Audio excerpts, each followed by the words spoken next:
Hello, नमस्ते. स्वागत आहे तुमचं माझ्या मोठ्या यूट्यूब चॅनलमध्ये. तर आज मी प्रश्न उत्तरांचं सिरीज चालू करणार आहे आणि इथे मला प्रश्न आलेले आहेत. म्हणजे माझे सबस्क्राईब उतावळे झालेले आहेत. कधी माझे प्रश्न वाचते, कधी उत्तर देते. तर पहिला प्रश्न माझ्या सबस्क्रायबरच आहे. बघा मी सांगते. ते म्हणतात की तुम्ही चेहऱ्याला जे लावतात प्रोडक्ट त्याच्यामुळे तुमचा चेहरा चकाकतो का? तर म्हटलं हो, प्रोडक्ट पण लावते प्लस मी हे पण करते. चेहऱ्याला काय म्हणतात, ब्युटी पार्लरमध्ये जाऊन 20,000 रुपये त्याला हे होतो, खर्च येतो आणि त्याच्यामुळे माझा एवढा चेहरा ना चकाकतो एवढाच. आणि त्याला कर्म पण चांगले असायला पाहिजे. हो, म्हणजे तुम्ही जर जर चांगले कर्म केले तर तुमचे म्हणजे प्रसिद्धी होते. तर त्याच्यामुळे माझी प्रसिद्धी झालेली आहे आणि लोक मला बोलतात ब्युटी पार्लर या या या या या हो या या या या या असं म्हणतात लोक. मला ते ब्युटी पार्लरच्या बायका सांगतात या मी तुम्हाला चेहरा गोरा करून देतो. मी लहान असताना काळीच होती आणि एवढं लोक मला चिडवायचे, एवढे चिडवायचे विचार नाही करू शकत. पण माझे कर्म चांगले होते आणि त्याच्यामुळे आज माझं एवढं चॅनल मोठं झालेलं आहे. मला फुकटचे प्रोडक्ट भेटतात, फुकटची साडी भेटते, फुकटचे इयरिंग भेटतात, फुकटचे दागिने भेटतात आणि ते मी सगळे वापरते. कोणाला देत बीत नाही. मी फक्त दिखावा करते, मी दाखवते द्यायचं. त्याच्याबरोबर काही प्रोडक्ट फ्री भेटतात प्रमोशनचे, तर ते मी चेहऱ्याला लावते आणि बघा माझ्या चेहऱ्याला किती ग्लो आलेला आहे. मी नक्की सांगते मी लास्टला मी चेहऱ्याला काय लावलेलं आहे आज. एवढं छान प्रोडक्ट आहे, तुम्ही नक्की वापरा. एवढा ग्लो येतो बघा. हे फुकटचंच प्रोडक्ट मी वापरलेलं आहे. तर नक्की तुम्हाला दुसरा प्रश्न आता मी सांगते की तुमचा जो नवरा आहे तो एवढा हुशार आहे, एवढा कामाला जातो, पण तुम्ही यूट्यूब चॅनल का चालवतात? बघा किती जळके लोक आहात, किती लोक ही जळके आहेत, माझ्यावर किती जळतात. माझ्या देवाने मला राह दिली आणि मी चालली. कर्म चांगले होते. कर्म पाहिजे. चांगले कर्म करा. चांगलं कर्म गेल्या जन्मात जे केले आहेत ते कर्म असे जे आहेत, चुकीचं कर्म केलं असेल त्यामुळे त्या कर्माचं फळ इथे भेटतं आहे. त्याच्यामुळे असे सबस्क्रायबरपासून दूर राहा. पण मी सांगते की माझा नवरा कामाला आहे, पण मी कामाला नाही. मला घरामधून बसूनच काहीतरी करायचं होतं. मला पॉल्युशनमध्ये जायचं नव्हतं. माझ्या चेहऱ्यात बघा मी कशी काळी कुट्टी होती, आता मी गोरी बसली. घरात बसूनच मी गोरी झालेली मेन रिझन आहे. घरामधूनच बसून मी गोरी झाली. बाहेर म्हणजे आम्ही गरीब होतो लहान असताना आणि कुठे कुठे भटकायला लागायचं मला, हे आणा ते आण. तर माझं स्किन सगळं टॅन होऊन गेलं होतं. आता मी घरामध्येच बसते थंड एशीमध्ये. आणि अगोदर तर एवढं कष्टाचे दिवस होते तुम्ही विचार नाही करू शकत. माझं लग्न झालं आणि लग्न झाल्यानंतर मी चाळीमध्ये आली. टॉयलेटला जाताना सुद्धा मी ना म्हणजे दिशा भूल व्हायची माझी, एवढी मी म्हणजे विसरभोळी होती. अरे बापरे. मग मला मार्क एवढे चांगले भेटले कसे? एवढे चांगले मार्क भेटले म्हणजे टॉयलेटला जायची दिशा विसरायची मी. एवढी हुशार कॉपी केली होती. हां, त्याच्यामध्ये हुशार आहे. लोकांना मी दाखवते मी चांगली बिचारी आहे, पण मी कॉपी करायची. कॉफी हो समजलं ना, कॉफी करून मी पास झालेली आणि त्याच्यामुळे कॉपी करून पास झालेली. त्याच्यामुळे मला काही माहीतच नाही. त्यासाठी मी गपचूप घरातच बसली. नवरा चांगला पगार कमवतो, पण मला माझ्या हिमतीवर पुढे व्हायचं होतं. म्हणून एक दिवस व्हिडिओ काढला लॉकडाऊनमध्ये आणि माझं चॅनल चाललं. पहिलं मी रेसिपी दाखवायची. लोक बोलायचे हे काय आहे, हे झोपडीमध्ये घर असं.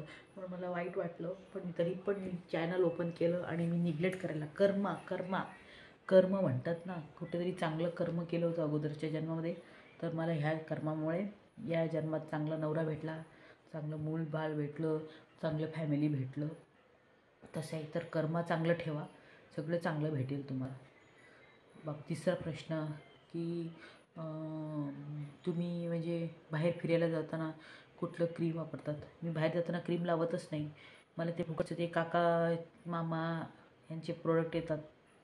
माझे काका आणि मामा पाठवतात मला प्रोडक्ट, तर तेच मी लावते फुकटचे. आणि चेहरा मी शाईन मारते. मी पण शाईन मारते, ते लोक पण शाईन मारतात माझ्यामुळे काका आणि माझे मामा जे आहेत ते म्हणजे प्रसिद्ध झालेले आहेत. त्याच्यामुळे ते प्रोडक्ट मला ते फ्रीमध्ये देतात. त्याच्यानंतर दुसरा प्रश्न की तुम्ही त्या रोड साईडला कपडे घेतात कशाला? तुम्ही एवढे मोठे सेलिब्रिटी आहात, तर गरीब असतात तरी अगोदरचं विसरायचं नाही मैत्रिणीनो. मी बार्गेनिंग करते, मला बार्गेनिंग करायला आवडतं. एवढे मोठे यूट्यूबर असलं तर काय झालं, बार्गेनिंग करण्याच माझा जन्मसिद्ध हक्क आहे. भले 500ची वस्तू मी त्याला सांगते 500ची आहे ना, मला 800लाच दे. मग दुकानदार असं करतो. म्हटलं काय का करतो असं तो बोलतो ठीक आहे 800 में लेके जाऊ. काय चुकीचं बोललं असेल नक्की कमेंटमध्ये सांगा बाबा. तो समोरचा व्यक्ती मला 500ला देत होता. मी म्हटलं नाही, मी सेलिब्रिटी आहे, मला 500ला नको, मला 800 दे. 800ला 1000 रुपये देईन, पण मला 500ला नको. मग तो देतो आणि म्हणतो भाई बहन जी बुरा मत मानो, आपको 800 बोला ना तो भी बुरा लगेगा, ऐसा करो 1000 दो. दुकानवाला का असं करूचं मला समजत नाही. मी एवढी हुशार आहे पण मला समजत नाही त्याला का खुशी झाली. मला नक्की कमेंटमध्ये सांगा. आणि कर्म चांगलं करा, चांगलं फळ मिळेल. बाकीचं काय नाही. व्हिडिओ आवडल्यास नक्की लाईक शेअर कमेंट करा. आणि प्रोडक्टचं तर नाव ना अजिबात नाही सांगणार, कारण तुम्ही पण चेहऱ्याला लावून बसला तर तुम्ही पण असं शाईन मारला तर नको, मी सांगणारच नाही. व्हिडिओ आवडल्यास नक्की लाईक शेअर आणि कमेंट करा. Okay, bye bye, tata, good night. आणि आनंदित राहा, स्वस्त राहा, मजेत राहा आणि चांगलं कर्म करा तर चांगलं फळ भेटेल. पण मी चांगलंच करते मैत्रिणी. माझं कर्म चांगलंच आहे. मी लोकांचा चेहरा उघडतो, म्हणजे खोटा चेहरा ना आणते समोर मैत्रिणी.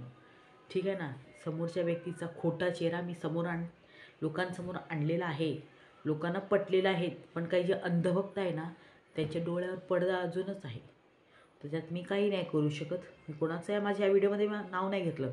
आणि जर कोणी कोणाला ही व्हिडिओ शेअर करत असतील, असं करत असतील, तसं करत असतील, तर मला त्यात काही म्हणजे फरकच नाही पडत. कारण माझा व्हिडिओमध्ये मी कोणाचं नाव घेतलेलं नाही, कोणाचा उल्लेख केलेला नाही आहे.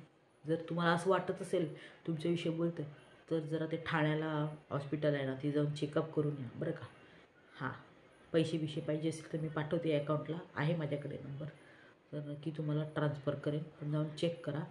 आणि काय माहिती आहे मैत्रिणींनो, जर एखाद्या व्यक्ती किंवा एखादे लोक जर तुमच्याविषयी बोलत असतील, तुम्ही चुकीचं करत आहात, तर समजून घ्या की आम्ही कुठे चुकतो आहे. बाकीचे अंधभक्त तर त्यांना असं वाटतं की तुमचं म्हणजे शाउटआउट होईल, असं अंधभक्तांना वाटतं. की तुम्ही एक हार्ट दिलं तरी वाटेल अरे बापरे एवढे मोठे सेलिब्रिटीने हार्ट दिला, ओ माय गॉड. अरे ते काहीच नाही हो मैत्रिणी. लाईफमध्ये ना ते हार्टला व्हॅल्यू नाही आहे. तुमचं खरं हार्टला व्हॅल्यू आहे. खोट्या लोकांच्या हार्टला ना अजिबात व्हॅल्यू नाही. तर मला तर अशी यूट्यूबर अजिबात नाही आवडत. समजून जावं मी कोणाविषयी बोलते. आणि बाकीचं काय नाही. व्हिडिओ आवडल्यास नक्की लाईक शेअर आणि कमेंट करा. आणि जर कोण तुम्हाला अजून कोणाविषयी असे व्हिडिओ हवे असतील तर नक्की मी करेन. बाकीचे काय आहे, बिमारी कोणती ती जरा वेडी झालेली आहे आणि तिला जरा डॉक्टरकडे पाठवायला पाहिजे. तिला काय झालं आहे, जरा झटके पडलेले आहेत. जर झटकेचं 2-3 झटके भेटले तिला, बरी होईल ती. दादाने 2-3 झटके दिलेले आहेत. बघूया कोण लवकरात लवकर परत झटके देतो आहे. तर चला बाय. व्हिडिओ आवडल्यास नक्की लाईक शेअर आणि कमेंट करा. Bye bye.